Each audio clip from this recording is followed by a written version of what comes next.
তাহলে সবার প্রথম সবাইকে কি বলে ওটা, পয়লা বৈশাখ, তাই তো? শুভ পয়লা বৈশাখ, হ্যাপি নিউ ইয়ার। তাহলে আজকে আমাদের প্রথম ক্লাস, হ্যাপি নিউ ইয়ারের দিন আমাদের ছুটি নেই, ঠিক আছে? আমরা কিরকম বাঙালি কে জানে, যাই হোক। তো আমাদের হ্যাপি নিউ ইয়ারের দিন ইলেকট্রনিক্স এর ক্লাস হবে, বেসিক ইলেকট্রনিক্স এর রিভিশন ক্লাস, ঠিক আছে? এবার এই ভিডিওটার খানিকটা পোর্শন আমরা ইউটিউবে লাইভ রাখবো, প্রথম দিকের পোর্শনটা, তারপরে এটা প্রাইভেট ডোমেনে চলে যাবে। তো সবার আগে শুরু করা যাক বেসিক ইলেকট্রনিক্স, আর তার আগে দেখে দিই সিলেবাসটা। দেখো ভাই, এইটা হচ্ছে আরআরবি যেই সিলেবাস।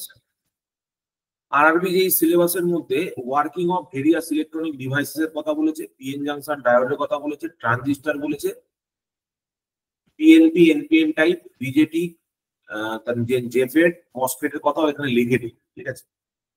বাট আমি এখানে যে নোটটা তৈরি করছি তার মধ্যে মসফেটটাকে আমি ইন ডিটেলস ডিসকাশন করে রেখেছি, দেখবে বুঝতে পারবে। অপঅ্যাম্পকে আমি ডিটেল ডিসকাশন এর মধ্যে করে রেখেছি, ঠিক আছে? আরো বেশ কিছু পয়েন্ট ভিডিওতে নোটে চলাকালীন আমি বলে দেবো, কয়েকটা পয়েন্ট নোটের বাইরেও আছে, ঠিক আছে? তো ভিডিওটা ভালো করে দেখবে। প্রথম কথা হচ্ছে, শুরু করছি সেমিকন্ডাক্টর ফিজিক্স দিয়ে।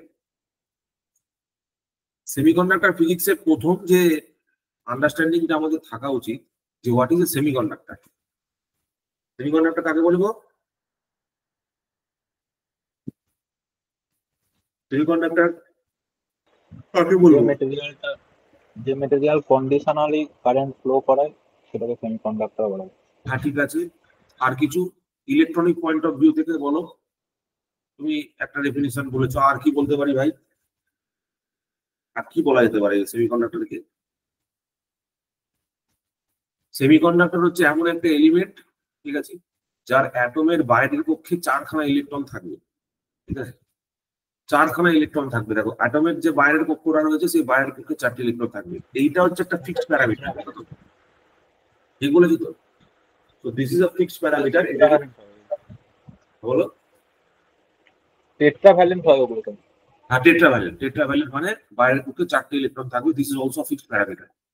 তাহলে ও যেটা বললো, প্রথম কথা সেমিকন্ডাক্টরকে ডিফাইন করবো, যে কন্ডিশনালি কারেন্ট ফ্লো করাবে, যে কন্ডিশনালি কারেন্ট ফ্লো করাবে। সেমিকন্ডাক্টর কি করছে?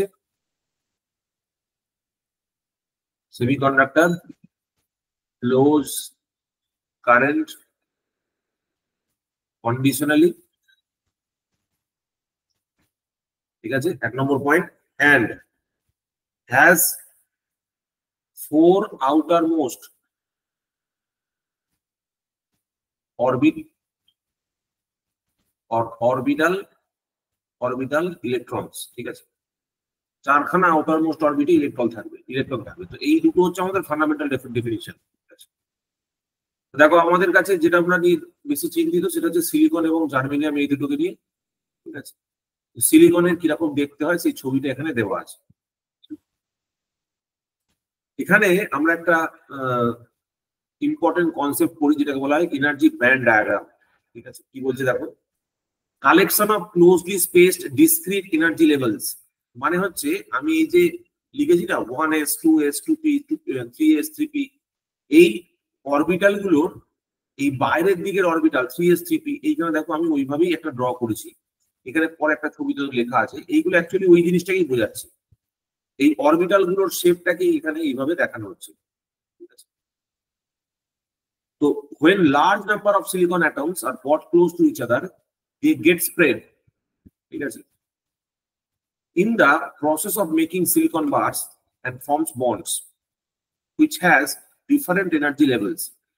The electrons exist in different levels. প্রত্যেকটা লেভেলে কিন্তু ইলেকট্রন থাকে।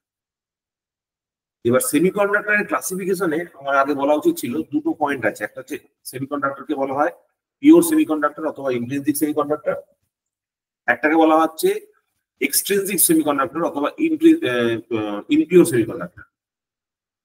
ইন্ট্রিনসিক কথাটার অর্থ হচ্ছে পিওর, তার মধ্যে কোনো আলাদা মেটেরিয়াল মেশানো নেই। ডোপিং মানে হচ্ছে কি, তার মধ্যে কিছু না কিছু মেটেরিয়াল আমি অ্যাড করেছি, যার জন্য সেটা চেঞ্জ হয়ে গেছে। তো আমি যদি একটা কমন সেমিকন্ডাক্টরের ক্ষেত্রে দেখি, একটা কমন সেমিকন্ডাক্টর মানে একটা সিম্পল তোমার ইন্ট্রিনসিক সেমিকন্ডাক্টর, সেক্ষেত্রে তার যে এই ব্যান্ড গ্যাপ এনার্জিটা হয় generally 1.1 electron volt for silicon and 0.72 electron volt for germanium হয়ে থাকে।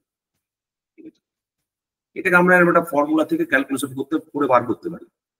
In the case of conductor, এই সেমিকন্ডাক্টর, এই যে এনার্জি ব্যান্ড গ্যাপটা আমরা সবাই জানি, এই ব্যান্ড গ্যাপটা 0 হয়ে থাকে, একটা অন্যের সঙ্গে ওভারল্যাপ করে থাকে। এন্ড ফর ইলেকট্রন ইনসুলেটর এটা 5 to 15 ইলেকট্রন ভোল্ট পর্যন্ত হতে পারে, অনেক বেশি হতে পারে, তাদের মধ্যে গ্যাপ অনেক বেশি থাকে। এটা হলো ব্যাপার।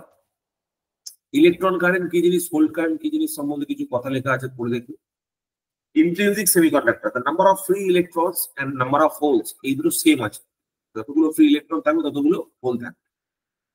Free electron concentration is equal to hole concentration, n is equal to p, মানে n ইন্ডিকেট করছে electron concentration per centimetre cube and p indicate করছে হোল কনসেন্ট্রেশন।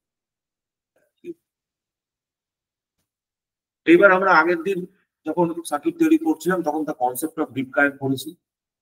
ড্রিপ কারেন্ট হচ্ছে যখন একটা মেটেরিয়ালের অ্যাক্রস আমি এক্সটার্নাল ভোল্টেজ অ্যাপ্লাই করব, তার জন্য তার মধ্যে যে কারেন্ট ফ্লো হয় সেটাকে বলে drip current. External application of voltage এর জন্য কি হচ্ছে, কোনো কন্ডাক্টর, সেমিকন্ডাক্টর অথবা ইনসুলেটরের মধ্যে কারেন্ট ফ্লো হতে পারে, দ্যাট ইজ ড্রিপ কারেন্ট। বলছে if a charge carrier are moving due to attraction or repulsion of the external forces then it is known as drifting effect. ঠিক আছে, এখানে আমাদের ওই বেসিক যে ইকুয়েশন গুলো সেইগুলো সব ডিরাইভড হয়েছে, আর কিছু ফান্ডামেন্টাল ইকুয়েশন এখানে তৈরি করা হয়েছে। যেমন I is equal to n mu e A, ঠিক আছে, রো মিউ ই এ, এখানে রো কি জিনিস, মিউ কি জিনিস সমস্ত লেখা আছে এখানে। প্রত্যেকটা ফর্মুলা কিন্তু পরীক্ষায় অবজেক্টিভ হিসেবে ইম্পর্টেন্ট, তোমরা দেখে রাখো।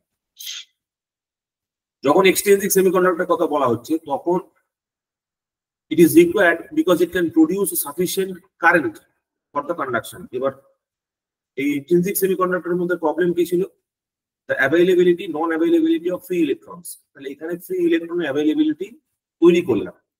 ফ্রি ইলেকট্রন কেন তৈরি করলাম, কারণ যাতে করে কারেন্টের ফ্লো বেশি করানো যায়।